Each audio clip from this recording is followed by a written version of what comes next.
नमस्कार, पोलीस वार्ता न्यूजमध्ये आपले सहर्ष स्वागत। कोट्यावधींचे दागिने चोरणाऱ्या सेल्समनला अटक। ठाणे येथील नामांकित राजवंत ज्वेलर्स या दुकानातून 1,05,00,000 रुपयाचे सोन्याचे दागिने लंपास करणाऱ्या सेल्समनला नौपाडा पोलिसांनी मोठ्या शिताफीने अटक केली आहे।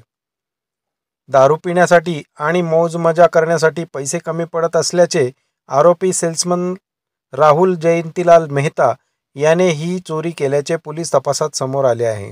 सूरज जैन म्हणून जे राजवंत ज्वेलर आहे त्यांनी तक्रार दिली की त्यांच्या दुकानामध्ये जो सेल्समन म्हणून काम करतोय त्याचं नाव राहुल मेहता याने त्यांच्या जो सेल्सचा माल दिला होता तो विश्वासाने जो दिलेला माल होता त्याचं अपहरण केलेलं आहे।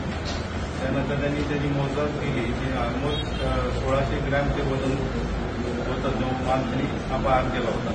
त्यानंतर आमच्या पोलिसांनी तपास सुरू केला। तपासामध्ये जरा टेक्निकल तपास केल्यानंतर लक्षात आलं की हा त्या पिरियडमध्ये जो गायब झालेला आहे साधारण 8 तारखेपासून तो कामावर येत नव्हता। नंतर शोध घेतला असता त्याच्या पत्नीने 15 तारखेला मिसिंग दाखल केलेलं होतं नौपाडा पोलीस स्टेशनला।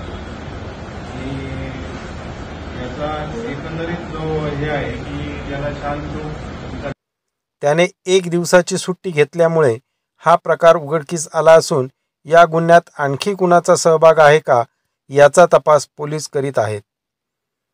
पोलीस वार्ता न्यूजसाठी दिनेश पाटील, ठाणे।